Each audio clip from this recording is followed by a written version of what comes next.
de uma partilha do autor dessa música, Diego Fernandes. Nós estávamos tomando um café juntos e ele me confidenciou algo, e eu posso dizer porque ele tornou isso público. Quando ele compôs essa canção, ele olhou para ela e falou assim: não, isso aqui, não sei, falta alguma coisa. E aí, com esse inconformismo no coração, ele decidiu mostrar a letra da canção, a melodia que ele tinha composto, para o Fábio Roniel, marido da Helena Ribeiro. E ele falou assim: Fábio, essa canção eu compus, mas eu olho para ela, eu canto, e eu acho que ela não tem unção. Não tem, acho que, não sei, parece que não tem unção. E na hora, o Fábio Roniel olhou bem nos olhos do Diego Fernandes e disse assim: Diego, se a sua música tiver verdade, ela terá unção. Se tem verdade, tem unção. Eu me lembrei, enquanto estava ali, me preparando para entrar aqui, e quero reafirmar isso para você, cantor. Se você cantou, crendo que isso é a sua verdade, nessa noite você será levantado no chão. Se é verdade o que você cantou, se você disse: Senhor, com teu braço forte me ergues do chão, realiza prodígios. Se é verdade o que você cantou, te prepara, não tem como dar errado, você será erguido do chão. Boa noite. Boa noite. Que alegria voltar à minha amada Araraquara.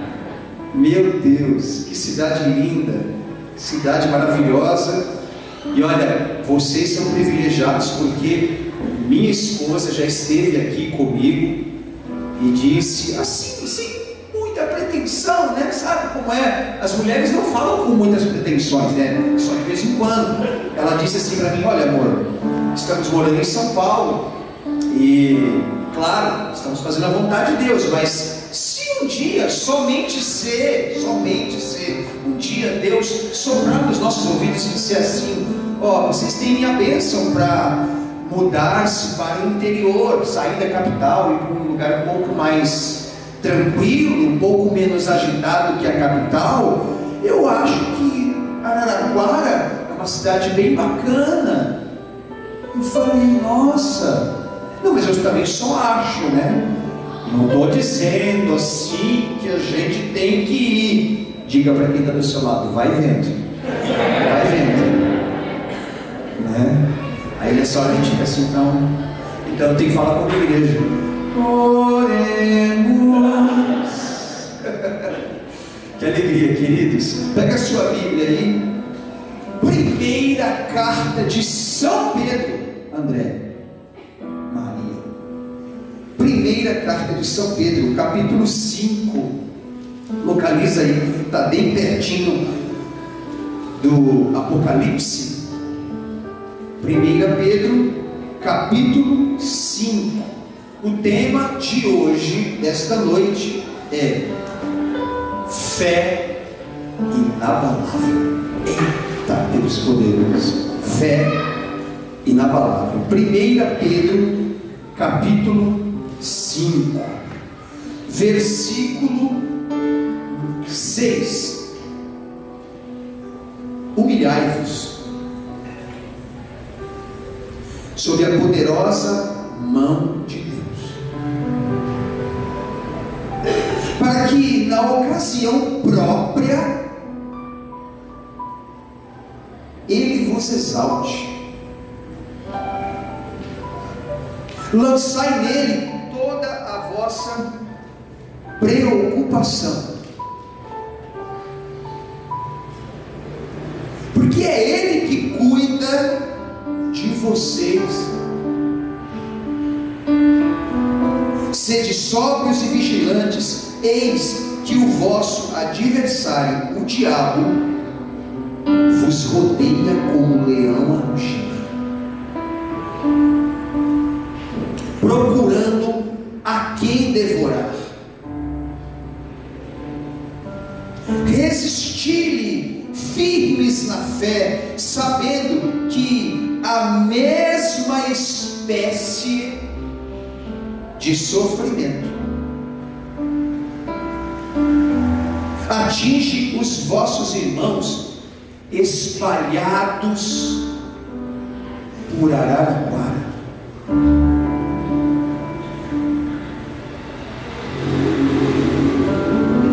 Depois de terdes sofrido um pouco, o Deus de toda graça, aquele que vos chamou para a sua glória eterna em Cristo, vos restaurará, vos firmará, vos fortalecerá e vos tornará inabaláveis. A Ele seja todo o poder pelos séculos dos séculos. Amém. Dá um beijo apaixonado na sua palavra aí. Palavra do Senhor. Graças a Deus. Para quem não me conhece, eu me chamo Evandro Nunes, sou lá da Diocese de Santo Amaro, em São Paulo, capital. Sou casado, completo 12 anos de casado com minha digníssima Solange, no próximo dia 31 de julho. Nesse período de matrimônio, nesses 12 anos, Deus nos deu a graça de sermos pais de 5 filhos. E tem televisão lá em casa, sim, senhor. Tem internet, tem compra, tem tudo que tem na sua casa. Existem algumas diferenças de uma família numerosa, né, André? Uma delas, o café da manhã. A mesa está rodeada. Lá em casa são 7 xícaras no café da manhã. No almoço, 7 pratos, não estou nem contando os talheres. 7 pratos no jantar. Então, se acumular, se o pecado capital da preguiça visitar eu ou minha esposa, eu não vou lavar não, deixa quieto, depois lascou. Entendeu? Outra vantagem de uma família numerosa: o silêncio é sempre escasso. Quando ele chega, você tem que ser igual Santo Agostinho. É aquela graça que passa, e se perder não volta. Naquele momento do silêncio, é Deus falando assim: meu filho, é agora. Vai, aproveita, reza agora. Diz: eu vou esperar, rezar porque eu gostaria de rezar num mosteiro, dentro da minha casa, não dá. Mas é uma bênção, é uma alegria. Queridos, a carta que Pedro escreveu e os exegetas bíblicos afirmam ser de autoria de Pedro, me faz experimentar algo que eu quero entregar a você nessa noite. Eu queria que você guardasse. Eu não quero que apenas você escute, eu quero que você entenda. Diga para quem está do seu lado: aperte o cinto, porque a cajadada será forte. Diga aí. Não. Tira o caroço de manga da boca. Tira. Fala como um profeta. Fala assim: aperte o cinto. A cajadada vai ser forte. E por favor, não atrapalhe o Espírito Santo não, tá? Colabora. Diga para ele, cara, miserável. Filho de Deus. Pedro tinha feito a melhor de suas pescarias no lago de Genezaré. É verdade que ele também tinha feito na mesma madrugada a pior. Pedro de peixe entendia. E quando ele faz a pior pescaria, e com certeza pensando, o que foi que eu fiz de errado? Porque eu conheço a maré, eu conheço as condições climáticas, eu conheço o horário mais apropriado para lançar a rede, e deu tudo errado. Sabe aquilo que você é bom no que faz, mas de repente deu tudo errado naquele dia? Já deve ter acontecido com você. De repente você consegue fazer aquela torta de frango desfiada, mas daquele dia deu tudo errado, e você fica cheio de interrogações: onde foi que eu errei? Mas aí chega Jesus, e quando Jesus chega, com Jesus ele faz a melhor das pescarias. Depois que ele fez a melhor das pescarias, Jesus faz para ele a melhor proposta. Você tem agora, Pedro, a maior pescaria de sua vida, mas eu também tenho agora a melhor proposta para a sua vida. Escolhe. Diga para quem está do seu lado: eu acho que Deus está falando comigo e com você também. Diga aí. Eu acho. Só acho.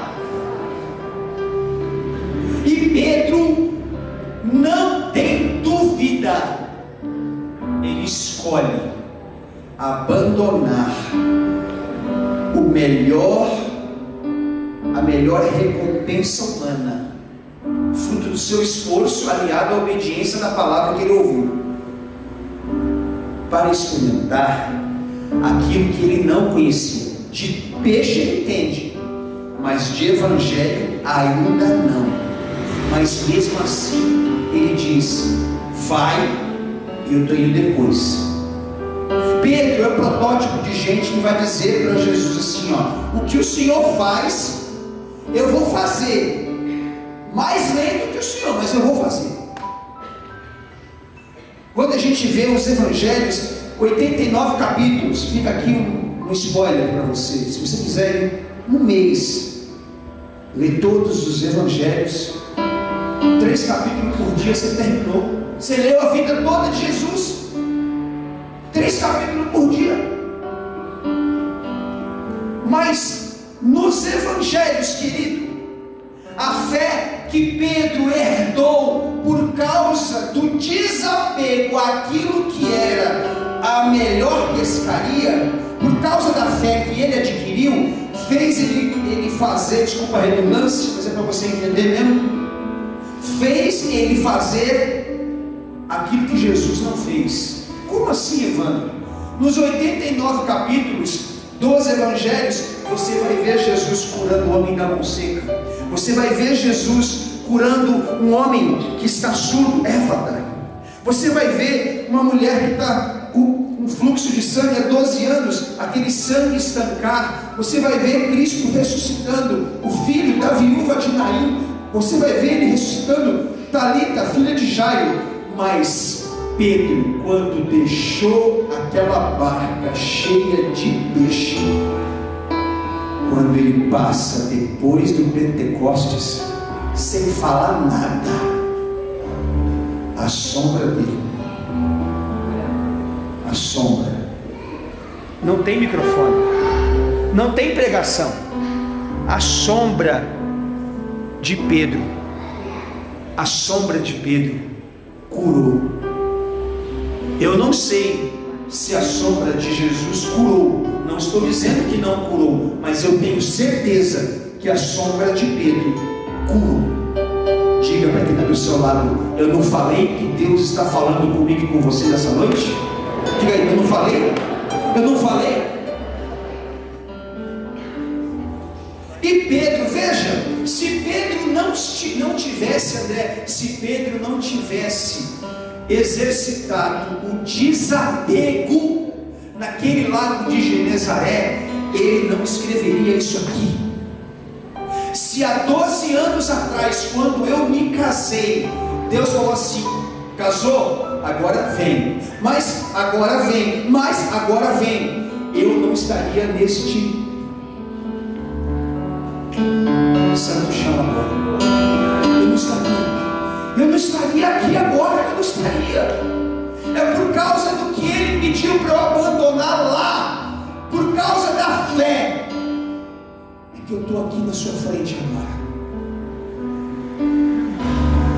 Quando Pedro escreve essa carta, veja, olha, vou usar uma palavra mais moderna, olha o upgrade na vida de Pedro. Pedro sobe o nível, como diz um amigo meu aí, ele sobe o nível, ele sai da pescaria, é um trabalho nobre, mas para fazer algo mais nobre ainda. Você entrava no mar para pegar seu sustento para comer, para colocar na boca. Agora eu estou te tirando do mar para você entrar no coração dos homens. Você vai entrar não no mar, você vai entrar no coração dos homens. E quando ele escreve isso aqui, ele não escreveu a uma pessoa, a uma comunidade específica que estava vivendo um momento de turbulência. Ele escreveu isso aqui para que um dia isso fosse lido no centro de evangelização, gerados pela Imaculada em Araraquara. É por isso. Ele escreveu isso aqui. Ele não sabia que um dia ele escreveria isso aqui. Ele não sabia que um dia, ao escrever, isso chegaria no centro de evangelização, gerados pela Imaculada. Diga para quem está do seu lado: você está no endereço certo, irmão? Não, fala com entusiasmo assim: olha para mim, deixa eu te dizer, você está no endereço certo. Diga aí: você está no endereço certo? Você está no endereço certo. Esse é o lugar. Sabe por quê? Porque tem coisas que Deus vai falar se você estiver no lugar certo. Pedro ouviu Jesus falando com ele porque Pedro estava no lugar certo naquela pescaria. Só que essa experiência de fé, ele escreve não para uma comunidade, não para uma pessoa especificamente, mas ele escreve para um grupo de pessoas que ele sabe que a seu tempo vai passar por grandes sofrimentos. A fé inabalável te dá não apenas a honra, mas te dá a oportunidade de se humilhar. Se você procurar nas Escrituras, você não vai ouvir ou ler aquele trecho que diz assim, que a gente enche a boca para dizer assim: não tem problema não, os humilhados serão exaltados. Não existe esse versículo. Os humilhados, a gente até enche a boca, né? Alguém mexe com nós, fala alguma coisa errada, tripudia, dá dislike, bloqueia nós, não tem problema não, tem problema. Os humilhados serão exaltados. Diga para quem está do seu lado: ainda bem que em Araraquara ninguém fala isso. Diga aí. Ainda bem que em Araraquara ninguém enche a boca e fala assim: não tem problema não, deixa estar, os humilhados serão exaltados. Essa frase não existe, não é bíblica. O que existe é: humilhai-vos sob a poderosa mão de Deus, e no momento oportuno Ele vos exaltará. Diga para quem do seu lado: a casa caiu do seu lado agora.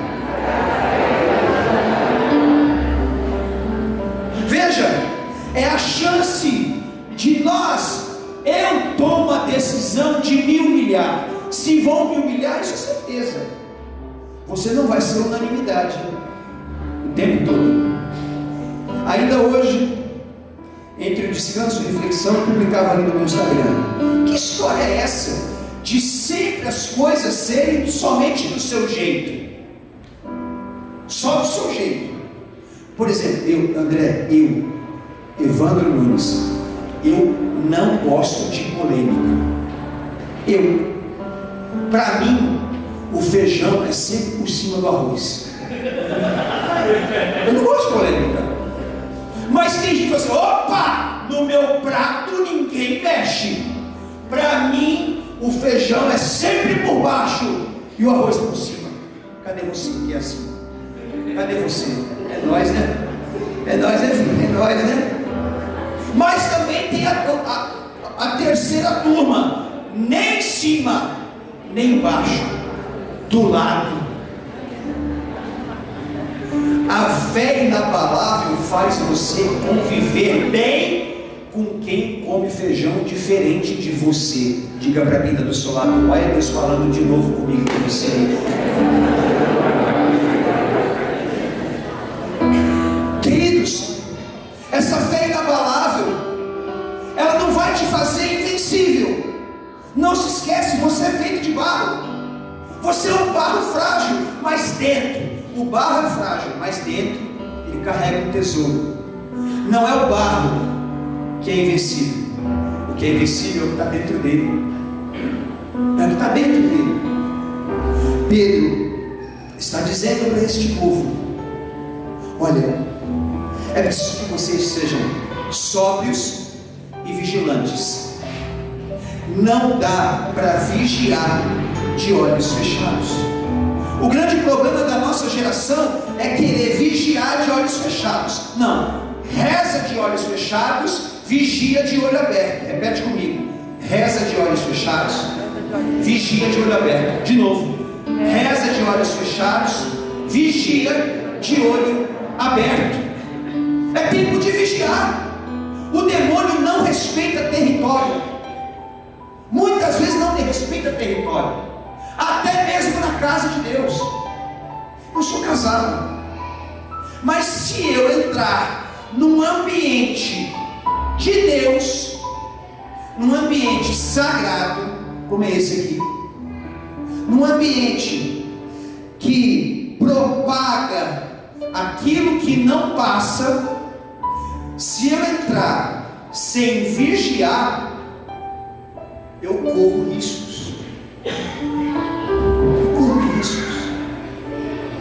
Eu me realizo com a minha esposa em tudo. Mas se eu ficar assim, ó, nossa, uau, eu vou encontrar alguém com o cabelo mais bonito que o da minha esposa. Se eu não vigiar, eu vou encontrar alguém com um perfume mais atraente que o da minha esposa. Não é porque eu sou invencível, é porque eu preciso vigiar. Diga para quem está do seu lado: vigia. Vela benta também queima. Vigia. Vela benta também queima. Vela benta também queima. Se você não vigia, irmão, você transita entre o sagrado e o profano com facilidade. Eu não estou exagerando. Se você não vigia, você ao mesmo tempo está aqui cantando: eu abro as portas do meu coração, mas quando você entra no seu carro, você corre o risco de deixar esvair a unção que você adquiriu aqui dentro. É preciso vigiar. Uma freira que eu muito amo, chamada Beata Helena Guerra, nesse texto escrito por Pedro, ela dá, no meu entendimento, Gabriel, a melhor visão sobre esse texto. Ela fala assim: quando Pedro diz que o demônio, ele fica como um leão rondando pronto a quem devorar. Esse leão que ronda, pronto a quem devorar, é o mesmo que observar, vai rondando, para identificar o ponto vulnerável, o ponto fraco. Aqui no namoro ele está vigiando, aqui eu não consigo entrar. Aqui no jejum ele está jejuando, aqui eu não consigo entrar. Aqui na obediência aos pais, aos seus superiores, ele não está conseguindo entrar. Mas aqui na mentira ele vacilou, aqui eu entro. Ele vai rondando pacientemente até encontrar um ponto fraco. Às vezes você vigia na castidade, show de bola, parabéns para você, mas você não vigia na sua boca. Quando tem que falar a verdade, você conta uma mentira para não ser retaliado, ou para proteger, porque acha que não vou contar mentira aqui, porque é para preservar o irmão ali, para preservar a irmã. Quando a gente mente, o céu não consegue nos respaldar. A fé inabalável só é entregue a homens e mulheres fracos. A homens e mulheres fracos. Um santo monge chamado São Beda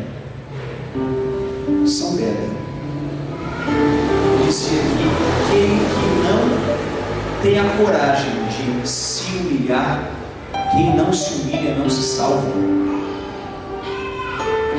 Quem não se humilha não se salva.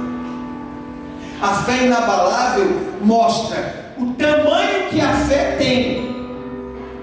A fé poderosa, eficaz, mas que está sobre alguém que é limitado, que é fraco, que é lento, que é pobre, e depende daquilo que é ilimitado. O limitado depende do ilimitado, o finito depende do infinito. Você precisa encontrar quem é você na história. Eu sou o lado fraco da história. Tem coisas que você conquista não porque você é forte, mas porque tua fé é inabalável. Porque se fosse por mérito humano, esforço humano, capacidade humana, você não conquistaria. Só conquista porque tem fé. Hoje é um dia muito especial para mim. Eu estou muito feliz de entregar esta mensagem na casa dedicada a Nossa Senhora, minha rainha, minha mestra. Porque no ano de 2016, eu até carrego aqui este santinho aqui, do Sagrado Coração de Jesus, que eu recebi em 2016. No ano de 2016, eu já era missionário, já estava pregando o Evangelho pelo Brasil, já era pai. Eu estava prestes a lançar meu primeiro livro pela Canção Nova, que nasceria em 2017. Mas por conta da vida missionária, eu me senti no dever de ser devoto de Santa Teresinha, por razões óbvias. Ela é a padroeira dos missionários, apesar de não ter saído do convento, ela se tornou a padroeira dos missionários. E eu, puxa, como não ser devoto de Santa Teresinha sendo um missionário? É como um consagrado da Gerados pela Imaculada fala assim: eu sou consagrado da Gerados pela Imaculada, mas não me peço para rezar o texto. Não dá, não tem como. Está errado? Ah, não.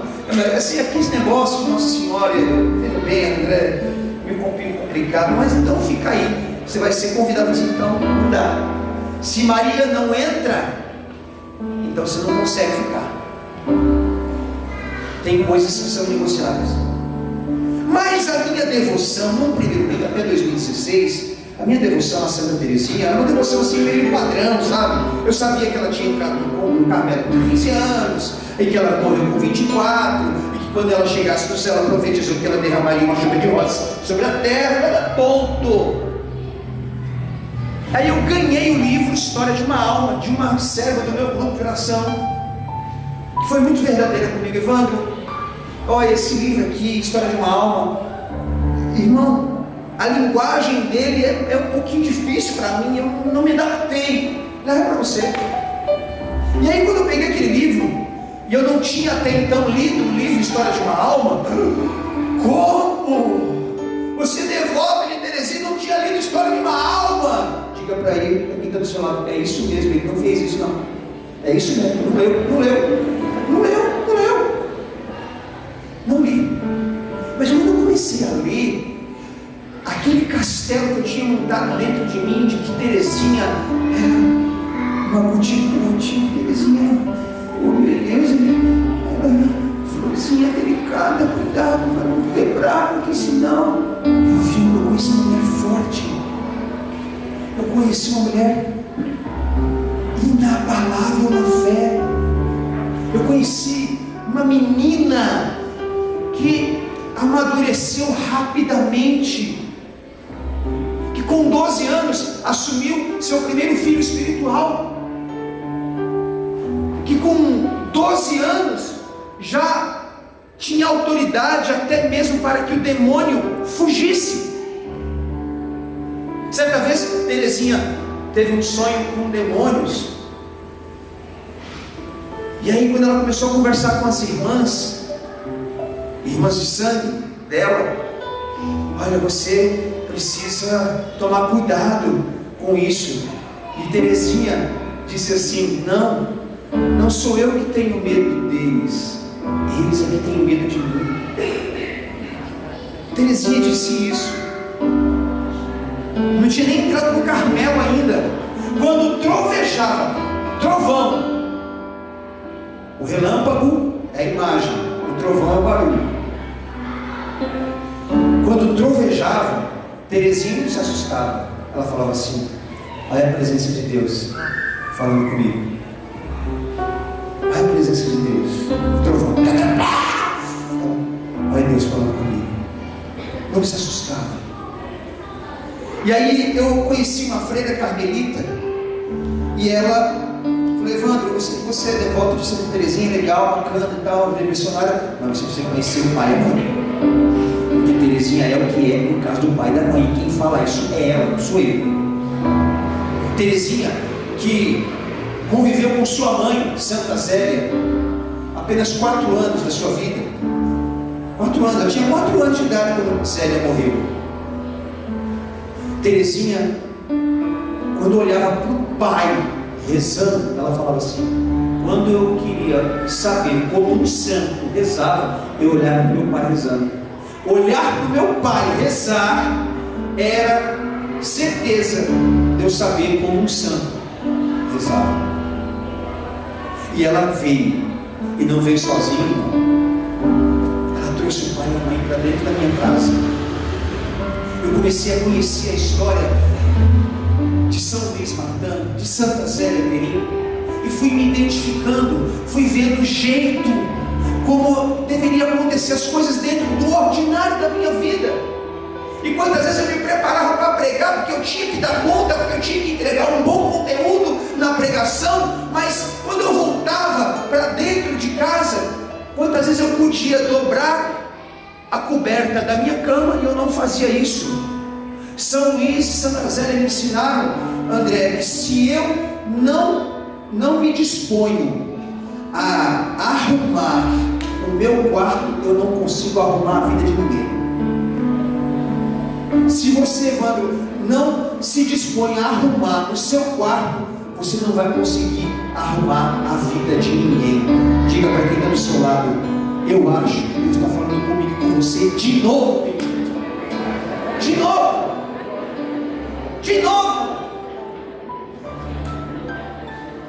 São Luís, quando ele ia comungar, eu fui à missa com o André, com a família dele hoje. Eles iam à missa todos os dias. E a missa lá começava às 6 da manhã. antes dos anos 1900. Terezinha nasceu em 1873. E quando eles iam para a missa, quando o portão da casa deles batia, os vizinhos que já estavam acordados, escutando o barulho, André, do portão batendo, falaram assim: Luiz e suas santinhas estão indo para a missa. Eles podiam ir para a missa e escutavam Luiz levando suas filhas para a missa, mas não iam para a missa. Quando ele comungava, o padre dá a bênção final. Você sabe que a bênção final entre o tempo que você recebe a Eucaristia e a bênção final é muito curtinho o tempo ali. Você começa a fazer uma ação de graça, o padre já oremos, aí você levanta, o padre faz aquela oração, depois, se tem recado, dá alguns recados, algumas orientações, depois bênção final e de paz o Senhor nos acompanha. São Luís, ele estendia a ação de graças até a sua casa. E as meninas que ficavam na barra da calça dele, quando ele sentava na cadeira dele, falavam assim: papai, dele, agora deixa eu me entreter com o meu Senhor. Eu vi, André, que em muitos anos da minha vida, quando eu soube disso, quantas vezes eu não fiz isso? Quantas vezes eu não levei a ação de graças para dentro da minha casa? São Luís, quando chegava, ele era um homem de vida paroquial, como muitos aqui, como eu. Vida do cotidiano da paróquia, participar da missa. Na Semana Santa, naquela vigília de quinta para sexta-feira, que Jesus é recolhido, e aí o padre faz aquelas escalas de horário de revezar para fazer a vigília da madrugada, né? Termina o lava-pés, a missa do lava-pés, aí começa a vigília, que vai até a sexta-feira, às 3 horas da tarde, quando a gente vai fazer a celebração da paixão. Sabe o que Luís fazia? O padre falava assim: quem pode fazer a vigília aqui do lava-pés das 10 da noite à meia-noite? O problema tá bom. Aí ele perguntava das 7 da manhã até as 9, das 9 às 11, das 11 até a 1. Aí tinha um pouco da meia-noite às 2. Aí quando chegava o horário que não tinha ninguém, o horário que ninguém escolhia, tipo, precisamos alguém que venha aqui no Centro de Evangelização Gerando Escola Imaculada, que faça um momento de oração aqui das 2 da manhã às 4. Quem é que pode? Som de grilo, ninguém se manifestava. Luís falava assim: que horário não tem ninguém? Os piores horários. Eu falava: é isso que eu quero. Eu quero o horário que ninguém quer. Diga para quem está do seu lado: ainda bem que em Araraquara não é assim. Diga aí: ainda bem. Não vem dizer que é romântico, não vem dizer que levantar 4 horas da manhã para rezar o rosário com o Frei Gilson é legal. Não é legal. É necessário, não é legal. É legal, vou levantar. Sexta-feira estou lá, Frei Gilson. Ligar o computador e o celular é fácil. O difícil é quando ele fala assim: levanta da cama agora. Vai, sai da preguiça. Não é assim que ele fala? Levanta agora. Não, fica de pé, dobra o joelho. É aí que eu quero ver. Diga para quem está do teu lado: vai vendo, Pedro. Vai vendo. Então não é legal, mas por causa da fé inabalável desse homem, Luís Martin, ele foi experimentando uma fé que não se deixava dobrar. O tempo passou, eu fui conhecendo essa história. No ano 2019, para encerrar, a Canção Nova me procurou através do Fábio Lira, do Padre Roger Luiz, pedindo assim: discerne aí para nós os temas das pregações da profecia do avivamento de 2019. Eu não sabia quem ia pregar. Depois ele falou assim: o Frei Gilson vai fazer uma das pregações. Eu fui rezar para saber qual. Sim, só isso que eu ia fazer, André, só isso. Eu escolhi o tema que o Frei Gilson ia pregar, só isso. A pessoa, que moral, Frei Gilson, dá licença, o senhor vai pregar o que eu recebi. Ó, que autoridade, hein, irmão? Não, senhor, não, escreve aí, filho, por favor. O senhor não esquecer, escreve. O senhor pregar isso, tá bom? E o tema que Deus deu foi esse: uma nação santa começa num lar santo. A pregação começou, eu não sabia o que ele ia pregar. E ele começou a falar da vida de Luiz e Zé, coisas que eu ainda não tinha escutado. Aquela pregação me incluiu. Eu já era pai de 4 filhos, eu estava sozinho em casa. Estava sozinho na Canção Nova. Minha esposa estava de resguardo na nossa 4ª filha, a Clarice. Terminou aquele acampamento. Eu voltei para casa. A frase mais suave, a mais suave que Frei Gilson disse naquela pregação: Luiz e Zélia tiveram 9 filhos. Terezinha foi a 9ª. Se eles tivessem parado no 3º, eu e você não teríamos Terezinha no nome de Jesus. Foi a mais suave. Eu cheguei em casa, minha esposa perguntou: e aí, amor, como é que foi o encontro? Foi maravilhoso. Foi uma bênção. Mas eu tenho uma notícia para te dar, meu amor. O show tem que continuar.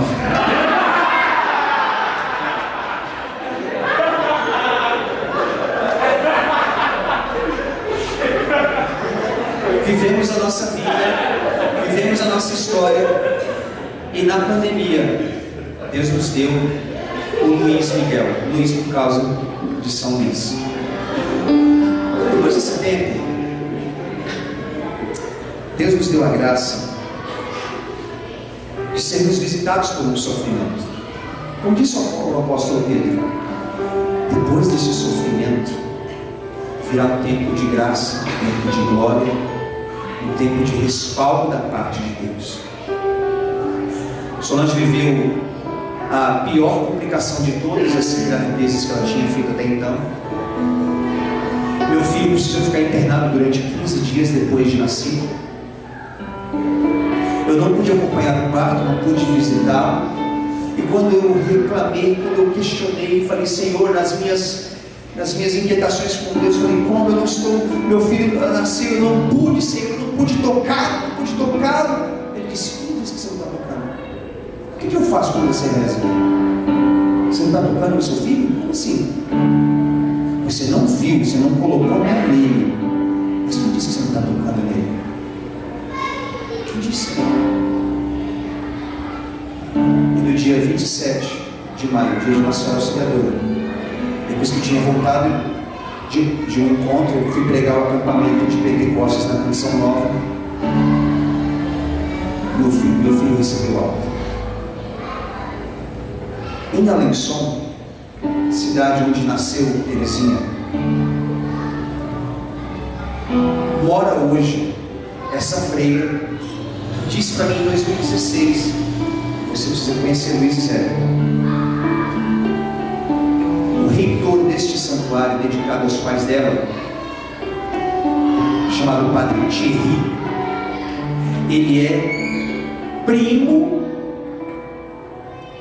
do bisavô de Luiz Martin. A bisavó do Padre Thierry nasceu no mesmo ano que Santa Terezinha e cresceu junto com ela. A bisavó do Padre Thierry nasceu no mesmo ano que Terezinha e as duas cresceram brincando juntas. Ele veio para o Brasil, ele pregou na Canção Nova, ele pregou no século XXI, ele foi no Padre Marcelo Rossi, ele foi em outros lugares, mas na agenda dele houve um espaço para eu com a minha família. Eu fui lá, André. Ele ouviu toda a nossa história. Ele falou coisas que eu nunca mais vou me esquecer. Mas o que me marcou, depois da conversa que nós tivemos no jardim lá do Carmelo Feminino em Santo Amaro, foi quando nós fomos tomar um café. E eu vi aquele que é hoje o parente mais próximo de Santa Terezinha, de São Luís de Santa Zélia, vivo, ele servindo a minha família. Quando eu vi André, aquele padre, cortar um pedaço de bolo e ficar esperando minhas filhas estenderem a mão para pegar aquele pedaço de bolo que ele cortou, Deus falou assim: eu te fiz ser pai, eu te fiz ser pregador do Evangelho, eu te chamei a desapegar das coisas que você tinha lá em 2010, eu te chamei a largar a sua melhor pescaria para você ver isso aqui agora. Nem nos meus melhores sonhos, nem nos meus melhores projetos um dia imaginei que alguém que carrega o sangue de Santa Teresinha estaria sentado à mesa com a minha família. A minha fé não é melhor que a sua, porque o meu Deus é o mesmo Deus que o seu. Se o seu Deus chama-se Jesus de Nazaré, se sua mãe chama-se Maria de Nazaré, nós estamos no mesmo endereço. Eu quero profetizar sobre este lugar. Antes mesmo de eu entrar aqui, antes de eu impor esse microfone, qual é o seu nome mesmo? A Cris falou para mim assim: Ivan, falei, Cris, quanto tempo levou para vocês deixarem isso aqui do jeito que está agora? Ela me disse assim: 50 dias. De manhã, de tarde, de noite. Até os consagrados que não são de vida e têm sua atividade profissional, saem do trabalho às 6 horas da tarde, correr para cá, e ripa, e vai, e corta piso, e vai, e bota azulejo, e levanta a parede, e pinta a parede, e mexe na fiação, e coloca no teto, e passa a corda, e pinta a porta, e coloca a mesa, e vai para cá e vai para lá. Olha, em 50 dias, ela estava lá. Ela estava lá. 50 dias. Gestando não apenas os seus filhos, o seu filho, gestando você. Nossa Senhora estava na sala do cenáculo para que a promessa alcançasse você, alcançasse a sua história. Se esse dia, se esse endereço, se esse chão aqui, se esse chão levou 50 dias para ficar assim, você está no endereço certo, porque aqui é o endereço do Pentecostes para a sua alma. Amém. Não vou mentir para você. Que dia é hoje? Que dia é hoje? 12 de julho, terça-feira, dia de São Luís de Santa Zé. A igreja celebra a vida deles hoje. Vai ter terça-feira que você não vai querer vir. Vai ter terça-feira que vai estar mais frio que hoje. Eu acho que hoje não. Acho que hoje não sei e tal. Vai ter terça-feira que você pode eventualmente se deixar levar pelo maldito respeito humano. Quando chega alguém na sua casa, bem na hora de ir, você fala assim: não, para não ficar mal, eu vou ficar, porque senão fica meio chato. Você não vai ter coragem de convidar para vir, mas assume a dúvida de ficar. Vai ter dias que vai estar chovendo, vai ter dias que vai estar frio, vai ter dias que vai estar muito calor. Você vai, mas acho que pode ter muita gente hoje, pode ser que não ventile tanto, então eu não vou não. Não ceda à tentação. Deus não trabalha por temporada. Deus faz jornada para você. A temporada tem começo e fim. Aqui é para você fazer uma jornada. Pode estar tudo dando errado, o pau pode estar quebrando, mas se você estiver no lugar certo, a promessa vai se cumprir. Amém, aleluia. E eu termino dizendo a você: se prepare, porque Ele vos restaurará, Ele vos firmará, Ele vos fortalecerá. Aqui, Ele vos tornará inabaláveis. Aqui, Ele vos restaurará, Ele vos firmará, Ele vos fortalecerá e vos tornará inabaláveis. Tudo isso aqui, ó.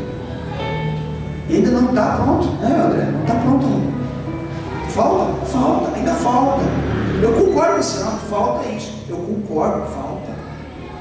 Tem coisas que faltam, mas não pode faltar você. Amém. Amém. Amém. Não pode faltar você.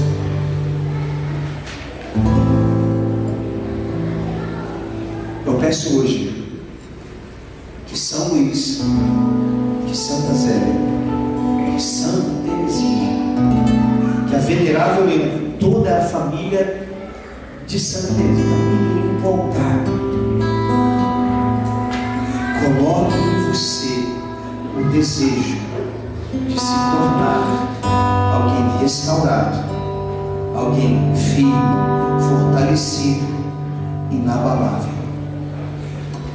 O centro de evangelização gerados pela Imaculada não é um lugar de gente pronta, é um lugar de gente decidida.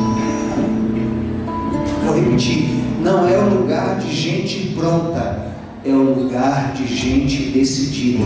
E o diabo só tem um tipo de gente: aqueles que decidiram por Deus. Amém. Quem é você?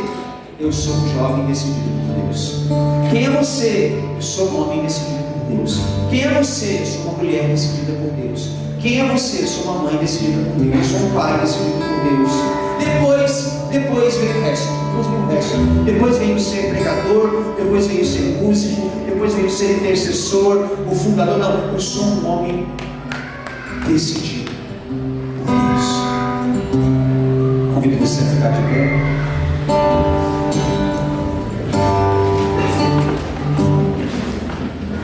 André, vamos rezar, vamos cantar. Eu sei que Deus é especialista. Eu ouvi isso hoje. Evandro, esse espaço aqui estava abandonado. Aí você não conhecia isso aqui antes? Não conhecia isso aqui antes. Estava abandonado. Mas aqui, ó. Aqui. Quando Jesus foi pendurado aqui, nesse madeiro, ele foi pendurado. Uma freira agostiniana, filha de Santo Agostinho, alemã de nascimento, chamada Ana Catarina Emmerich, que teve a oportunidade de visualizar toda a vida de Jesus, do início do nascimento até a morte, em detalhes. Espiritualmente ela viu isso. Ela conta que quando a cruz foi colocada nessa posição aqui, ó, nessa posição, Jesus não viu apenas aqueles que estavam dizendo: crucificam! Ele não, Barrabás, solta Barrabás! Ele não viu somente aqueles que diziam: salva-te a ti mesmo. Ele viu, me dá licença aqui, quando a cruz foi colocada desse jeito aqui, Ana Catarina Emmerich diz que Jesus viu o futuro.